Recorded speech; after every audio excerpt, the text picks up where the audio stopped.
Well, good morning, everyone, or good afternoon if you're on the East Coast.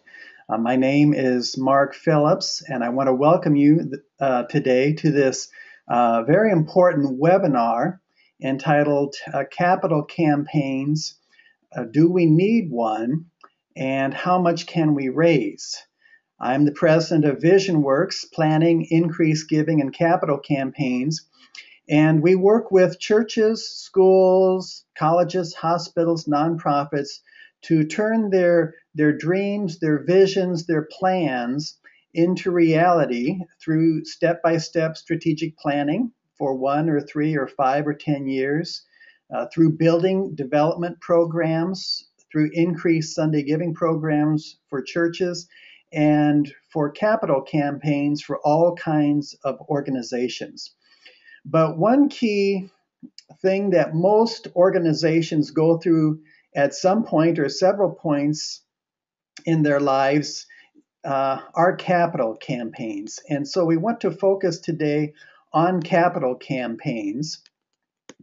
I want to let you know that in 2 weeks, we're going to be having another webinar entitled Preparing, or the 8 Keys for Preparing for a Capital Campaign or a Successful Capital Campaign. These 2 webinars together were too much to put into one setting, one video. So the first webinar is today, asking if we need one and how much can we raise. The next one in 2 weeks will be looking at the keys in preparing for a successful capital campaign.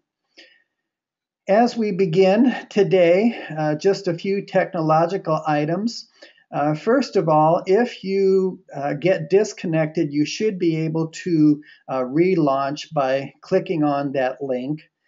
Secondly, you can take some time right now to adjust the volume levels to your preferences. Thirdly, there should be a little panel there to your right. And as we go along, if you would like to type in some questions, you can send those to me and we'll respond to you afterwards. You can as well email me your questions. Some of you have sent me questions already. And then lastly, following the webinar today, we will be sending you a video of the webinar, and we will be sending you a PowerPoint.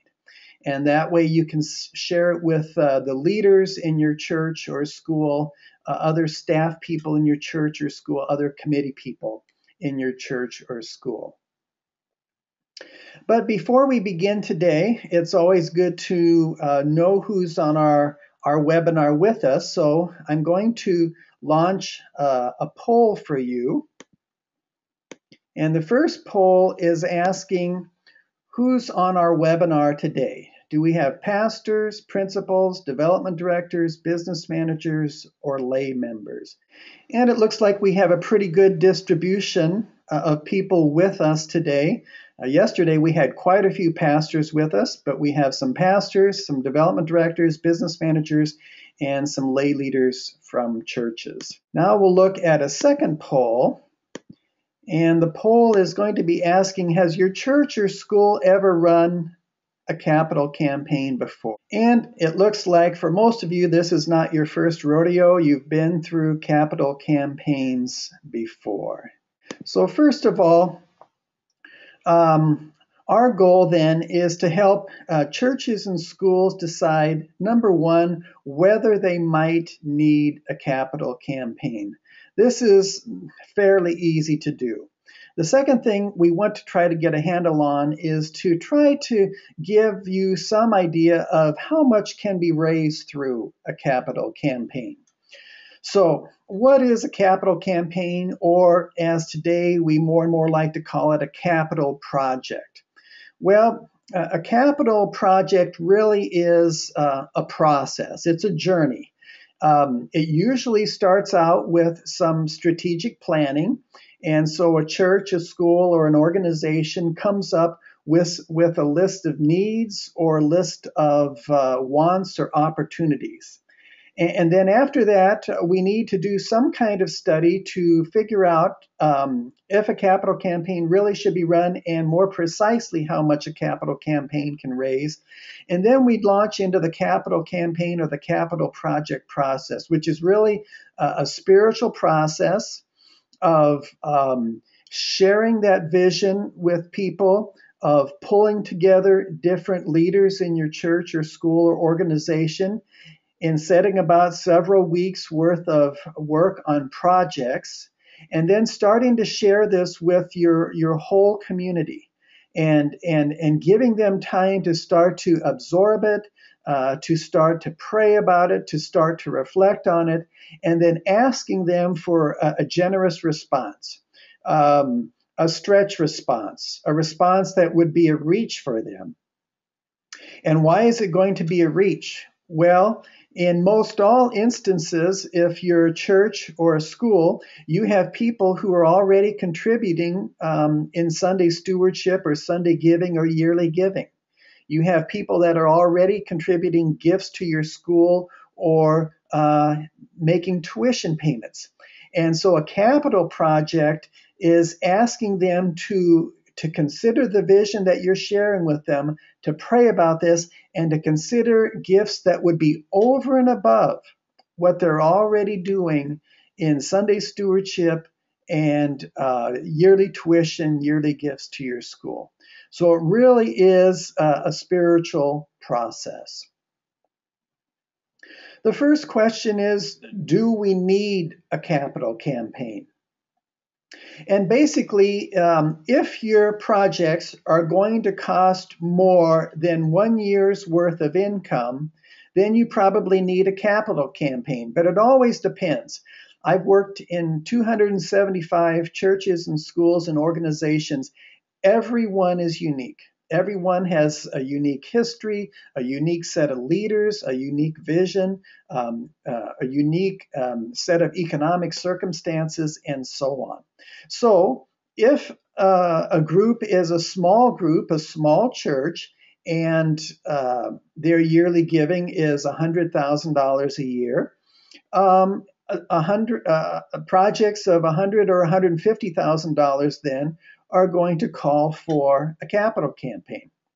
If a group is a larger group, if your church is a larger church and the Sunday giving amounts to $1 million a year, well, you may need to do a capital campaign if you have a vision or set of projects that are going to cost $500,000 or $750,000. But roughly, it's 1 year's worth of giving, whether you're a small church or a large church or a school. 1 year worth of giving, 1 year worth of income if you're a school. If it's going to take more than the savings or investments that you have, more than some land that you might have for sale, or any combination of these things and more, then you probably need a capital campaign. But before a group, a church, a school, an organization ventures into a capital campaign, there's really some considerations that you need to know about. And the first consideration is that usually outside counsel is going to be able to raise at least 2 times or more than what an in-house group is going to be able to do in your church or in your school. I started out my career working in churches and schools in fundraising and development. And at the beginning of my career, there was a church and a school some distance away from us. And they decided to enter into a capital campaign. They had this vision to build a new church center, a new gym, a new activity center. It was going to cost them about $3 million. But there was one stipulation. They didn't want to hire any outside counsel. They wanted to do it all themselves. They went through their own kind of muddled process. By the end of this time, they were able to raise around $1.5 million.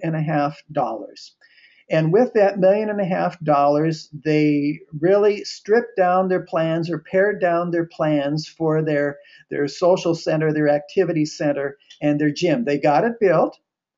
They were very proud to build it.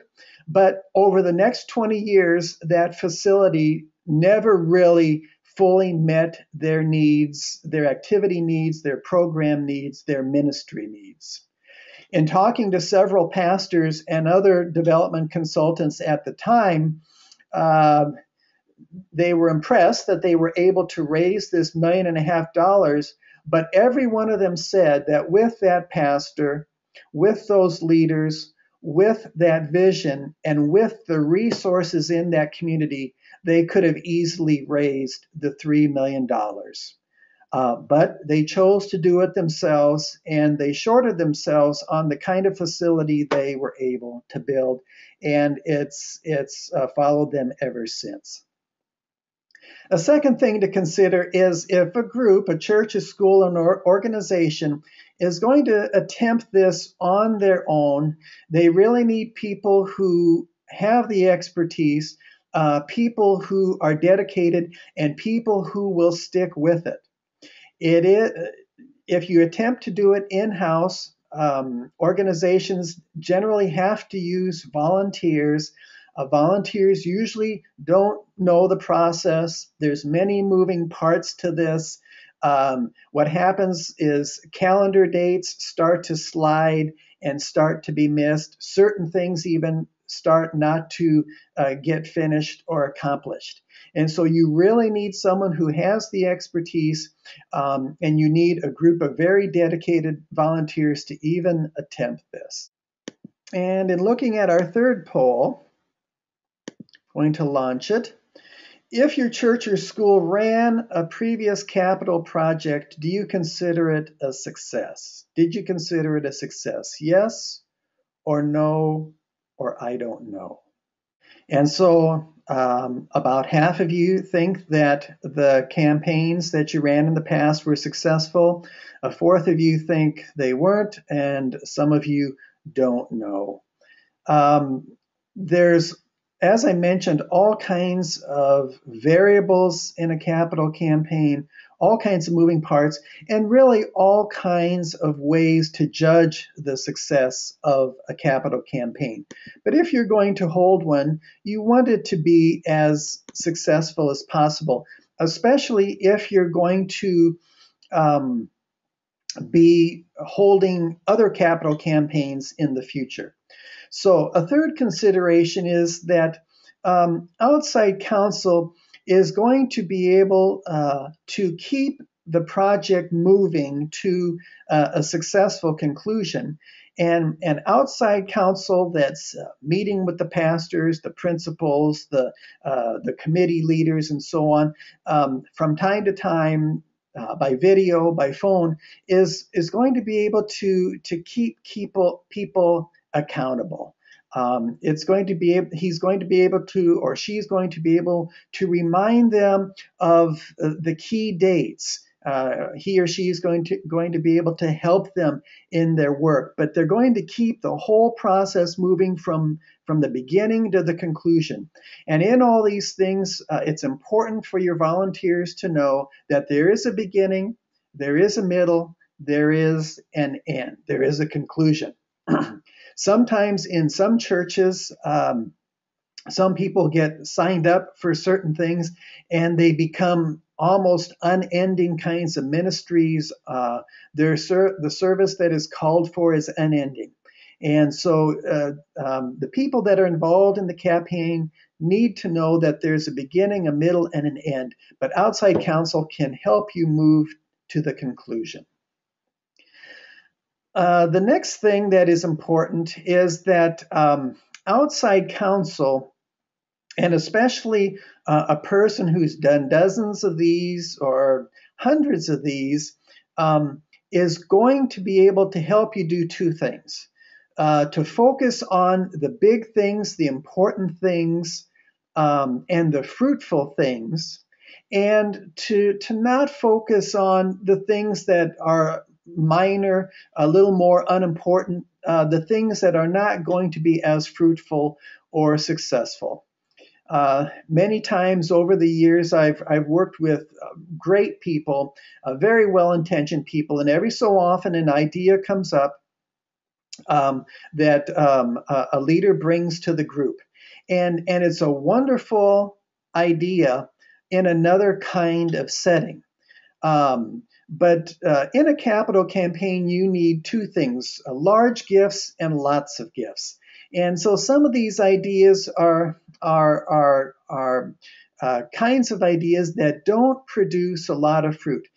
If you were going to do some landscaping in front of church, you were going to buy an electronic sign, and this whole thing was going to cost you $25,000, and someone wanted to do this little kind of fundraiser, that would be wonderful.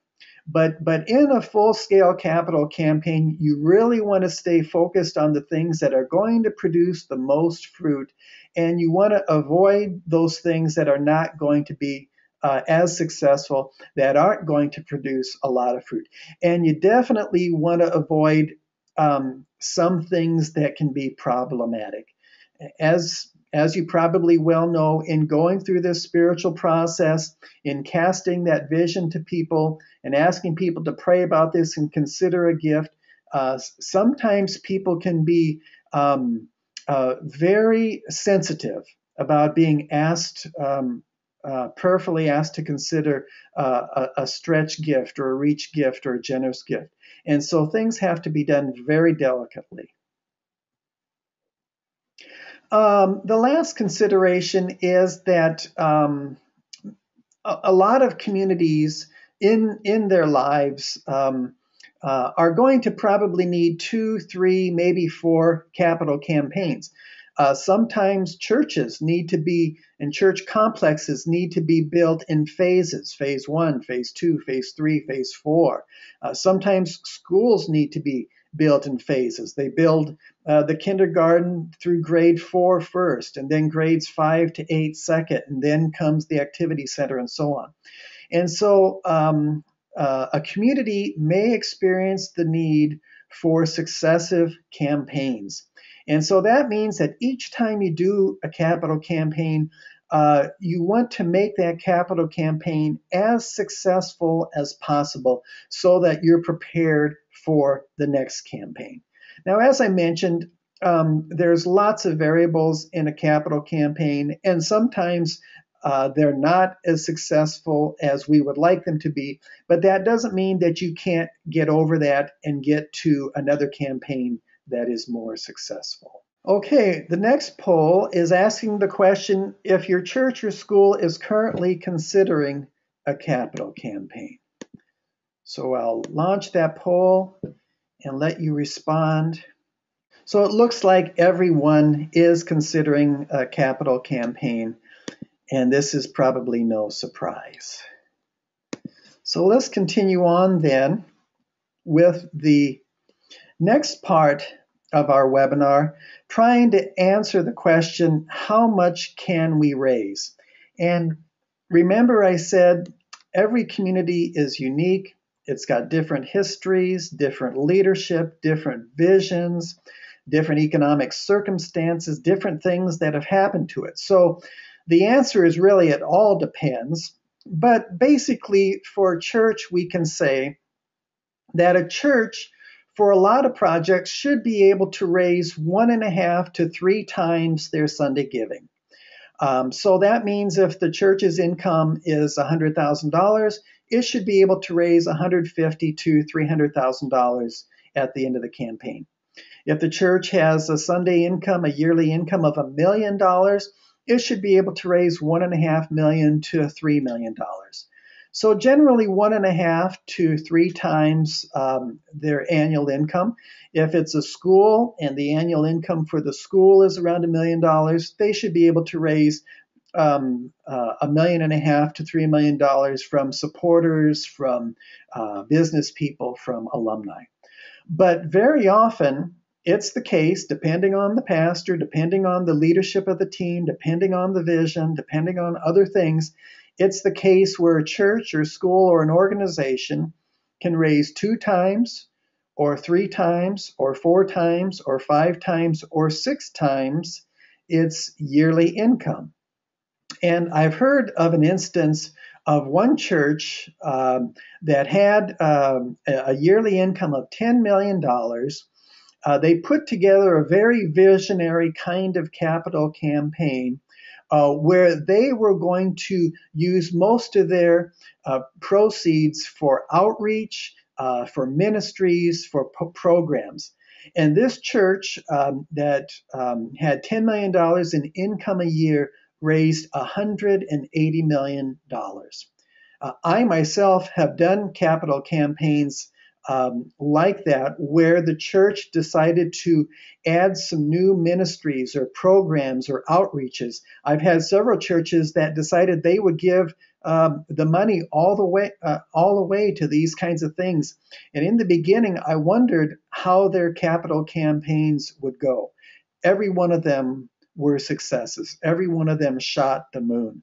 So people really do like the notion of not just taking care of ourselves for new churches or new offices or new facilities, but also doing some outreach with new programs, new ministries, and so on. Generally, to drill down a little more, we can say that there is a hierarchy of things from more exciting to less exciting that people really respond to. So if a church is built or a school is building a new church or a new school, you can generally raise 2 to 6 times your Sunday income in that project. Believe it or not, probably the most kinds of projects that I've worked on over the years, as I think about it, have been campus renovations. Many churches, offices, education facilities, activity centers, many schools are 25, 40, 50, 60 years old. And so the organization needs to go through an updating. And so these campus renovations can easily raise 1.5 to 3 times the yearly income. If the church or school is going to add on a new addition, or if there's going to be a major renovation in the church or a major renovation in the school, 1.5 to 3 times their yearly giving. If a church or school is going to do a collection of projects, put on a new roof, repaint the interior of the church, new carpeting and pews, some new altar furniture, handicap accessibility, landscaping in front.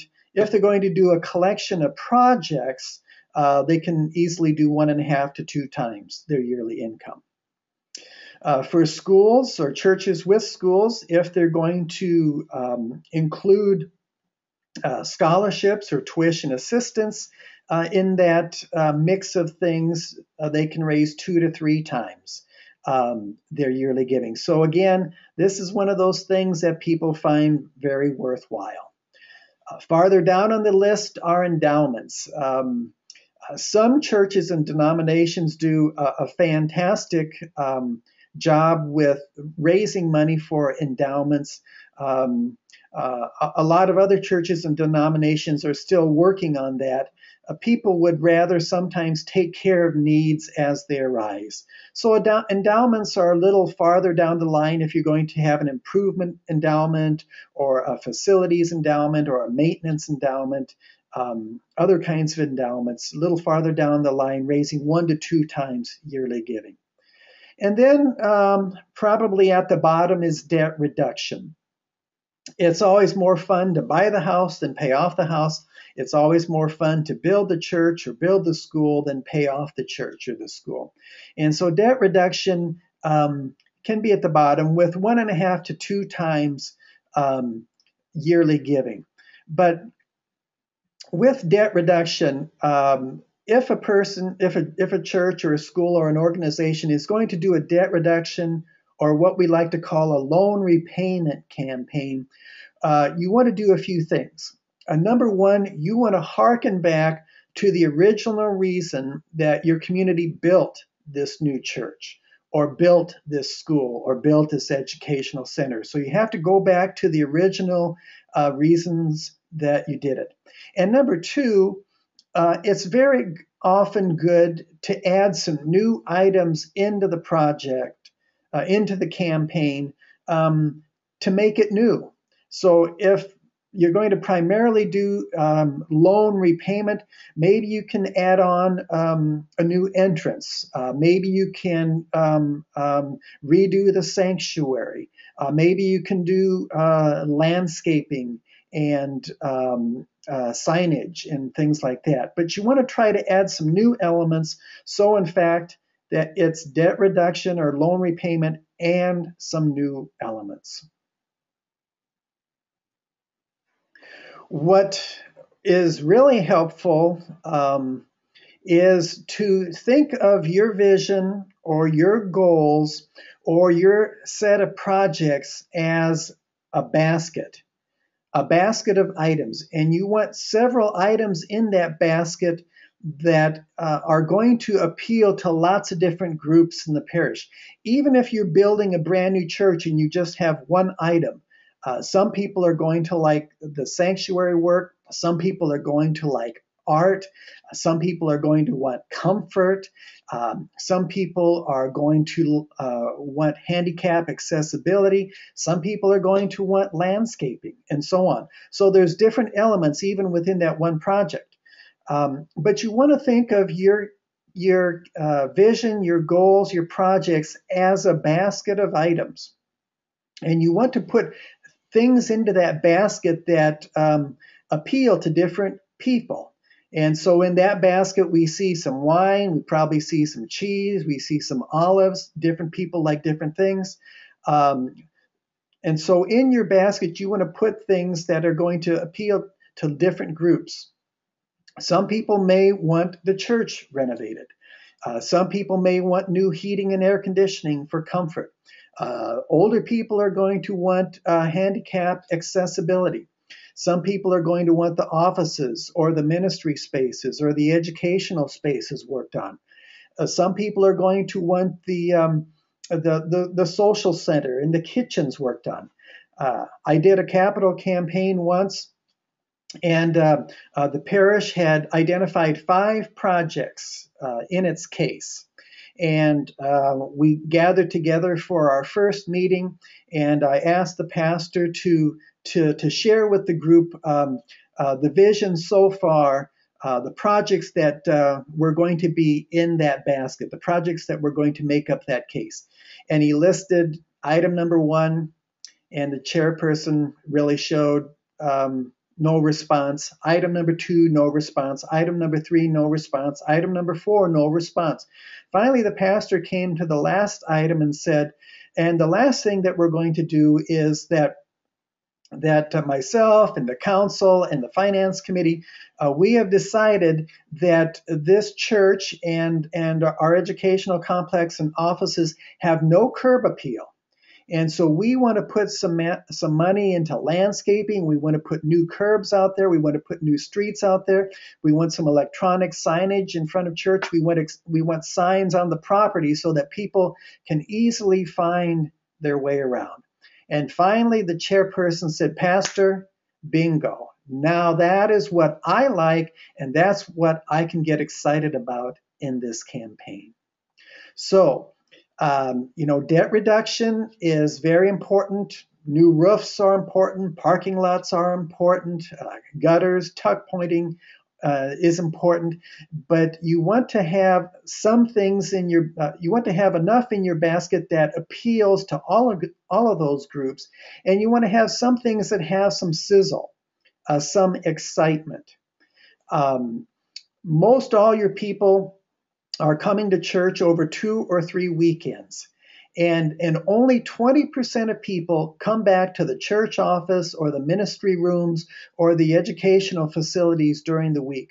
So that means that most people are going to be attending worship or liturgy during the week.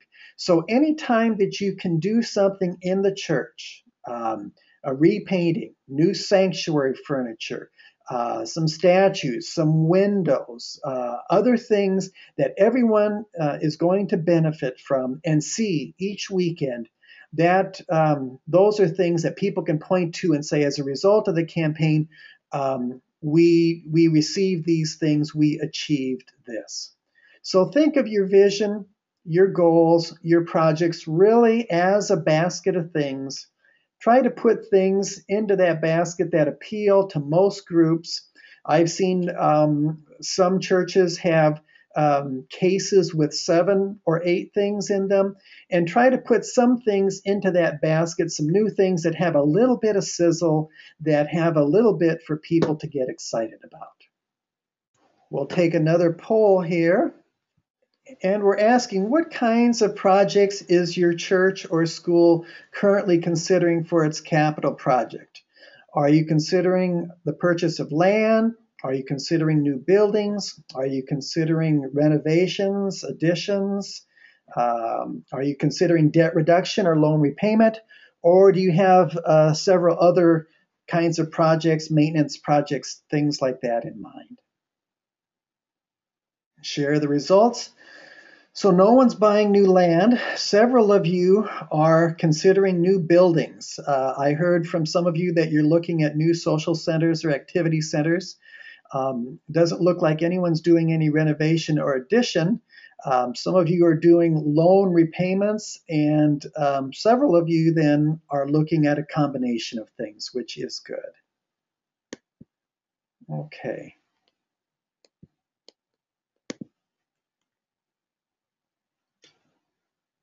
So, getting into the last part of our webinar, the question is, how do we know more precisely how much we can raise through this capital campaign? And basically, most churches, most schools, most organizations, before they go into a capital campaign, want to consider what's called a feasibility study or a planning study. And that means that in that planning study, we're going to interview some of your top donors. We're going to interview a cross section of the church or the school or the organization. We're going to send out a questionnaire to everyone. So we're going to take feedback from them. And in the feedback that we get from them, that will help us determine, number one, what the financial goal can be. And so if it's a church with $1 million income and we do a feasibility study and it comes back that we should be able to raise $1.4 million to $1.6 million for these various projects.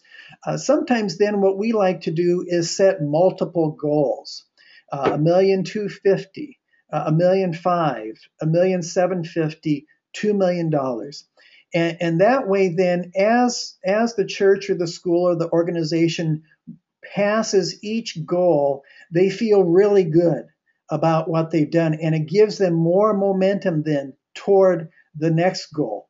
But also setting these multiple goals means that we're setting you up, the church, the school, the organization, for another campaign in the future. Remember I said that there's all different kinds of ways to evaluate the success of a campaign. Most of the time people just look at the financial goals. But there are other things. You can see increases in Sunday giving, you can see increases in volunteerism, and so on. And so we want to be able to point back to that previous campaign and say that previous campaign was a success. So the planning study will help us determine more precisely the realistic financial goal. It will help us determine, or it will help us fine tune the items in your basket of things. Sometimes we go through the feasibility study and we present several things to people, and it overwhelmingly comes back that no, we don't care for an endowment at this time.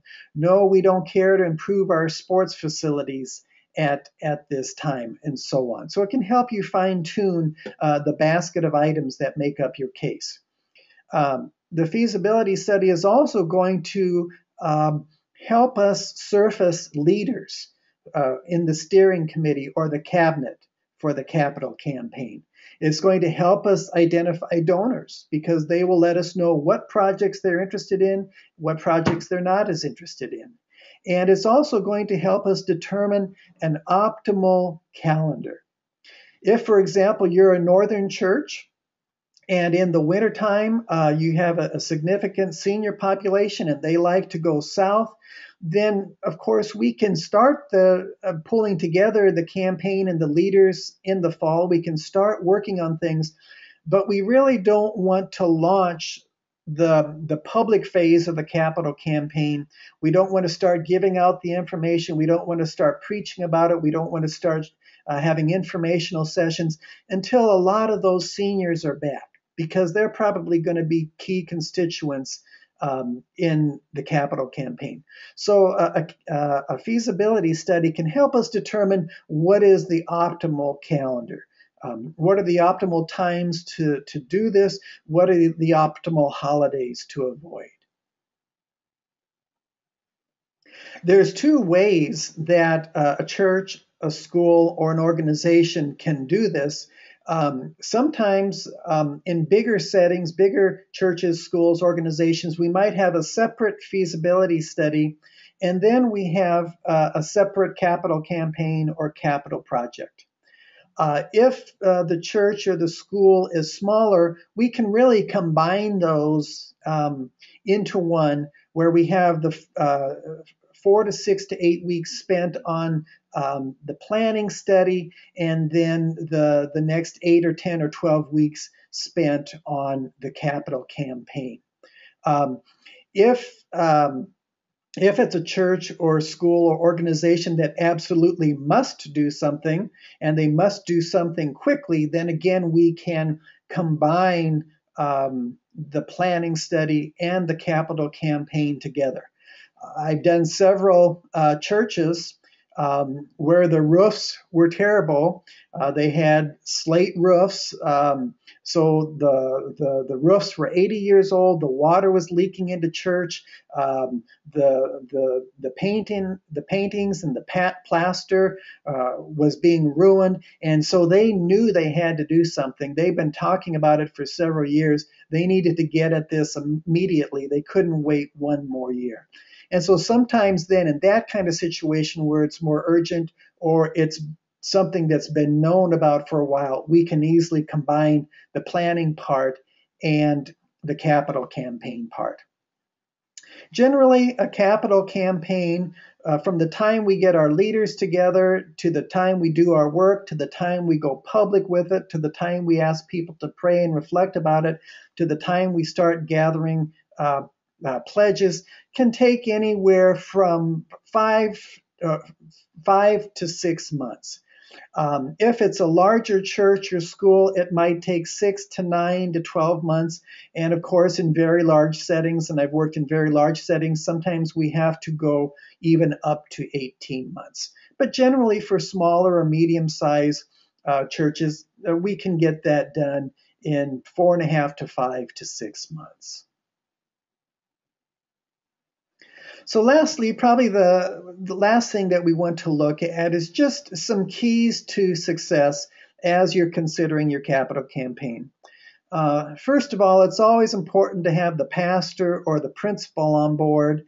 Not only them being on board, but they see that the projects are important, they're worthwhile, they're compelling, they're urgent, and even more than that, that they can share their excitement with the church leadership or the school leadership or the members at large. Secondly, we want people who are leaders from the church, leaders from the school, leaders from the community. We want them involved. Their leadership is going to speak volumes to the rest of the community, but we also want them to be people who get things done. And so when they say yes to a project, we know that they will complete a project on time. Thirdly, we want that vision or those set of goals or those projects, or what we can say is that case, that basket of items that really moves people, that compels people, that excites people. We're going to look for an optimal calendar. We want to give the campaign plenty of time to unfold so that people can absorb this information, and plenty of time also so that they have plenty of time to pledge. And then lastly, we want to take care of those best practices. We want to do the things that are going to gather the most fruit, and we want to avoid the things that are not going to be very helpful or that are not going to produce very much fruit. So this is an overview then of capital campaigns. Do we need one? Generally, how much can we raise? More specifically, with that hierarchy, how much can we raise? And some things that are important in considering a capital campaign. As I mentioned, I will be having this turned into video for you. I will have the PowerPoint worked up, and we will send you the video and the PowerPoint, and you can share this with the pastors, with the leaders in your community, with the principals, with the leaders in your school. And then next time we will be hosting that webinar, 2 weeks, in fact, that webinar, the 8 or 9 or 10 keys that are important in preparing for a successful capital campaign. So I really hope that you found this helpful today. I want to thank you for joining us. I want to thank you for your questions up front and your questions during the webinar. I see that they're starting to come in, and we will work these things up as quickly as we can. We know that some of you are looking at capital campaigns later this winter and into the spring. And so we know that some of you are really ready to go, and we want to help you get ready to go. Please respond back to me if you have any questions. We certainly will be reaching out to you. Again, thanks for joining us today, and God bless all of you with a great week. Thank you.